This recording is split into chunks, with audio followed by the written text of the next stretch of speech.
10 ways to vanquish your belly bloat. Is your pot belly getting out of control? Even though you are not pregnant and you haven't really gained lots of belly fat, are you suddenly having trouble fitting into your jeans? Let's do something about it right now. So many of you have asked me about exactly this problem, and I can hear how confused, sad, and darned upset you are about it. That's because this is confusing, this is saddening, and this is darned upsetting. This belly bloating is really taking liberties with our bodies, but now we have the power to stop it. I've got 10 belly bloat busters for you. 1, eat slowly. Don't wolf down your food. If you eat quickly, you eat huge bites and you don't really chew. And worse, what you're really doing is swallowing loads of air, which won't be quite so pretty when it's trapped inside you. The best thing you can do is eat mindfully. Close your mouth when you chew, look at the food, smell it, taste it, touch it, and after each bite, make sure you take a big deep breath through your nose, just so you're really present. 2, dairy. Lactose intolerant people bloat when they eat dairy. If you think you just even might be dairy intolerant, try eliminating dairy from your diet for a week or 2 and see if you're still bloated. Some ethnic groups are much more likely to be lactose intolerant. So if you're African, there's a 70 to 90% chance that you're lactose intolerant. If you're African American, there's a 75% chance you are lactose intolerant. Whereas if you're Northern European, it's 5 to 20%. Remember, if what you are eating is difficult for you to digest, then boy will you bloat. And by the way, I'm not leaving out other wonderful groups. So if you're Native American, if you're Asian, you are way up there in terms of maybe being lactose intolerant. We're looking at like 90%, so it's up there. Number 3, exercise.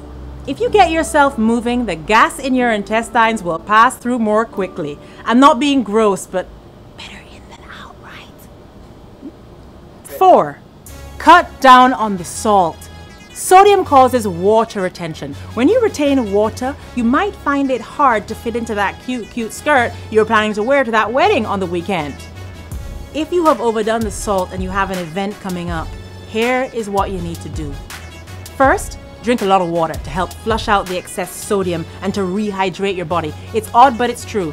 If you have too much salt, you get dehydrated. But when you're dehydrated, you retain water. So that's weird but true. Second thing is, eat high potassium foods. So I'm talking about dark leafy greens, bananas, avocado, mushrooms, and coconut water. When you do this, you help balance the sodium-potassium ratio in your body. This potassium actually cancels out the sodium, for want of a better explanation.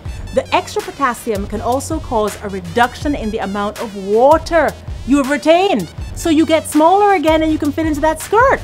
And another thing you can do if you've eaten too much salt, eat foods that are natural diuretics. They will help you get rid of the water you've retained. So I'm talking about cabbage, cucumber, asparagus, watermelon.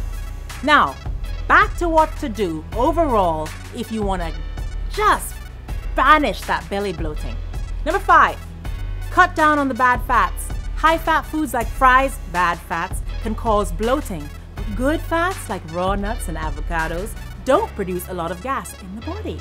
Number 6, look at your birth control. Everyone is different, and unfortunately for some women, the estrogen in birth control pills leads to water retention and abdominal bloating. If you think this is happening to you, go and see your doctor as soon as possible. Number 7, avoid soda.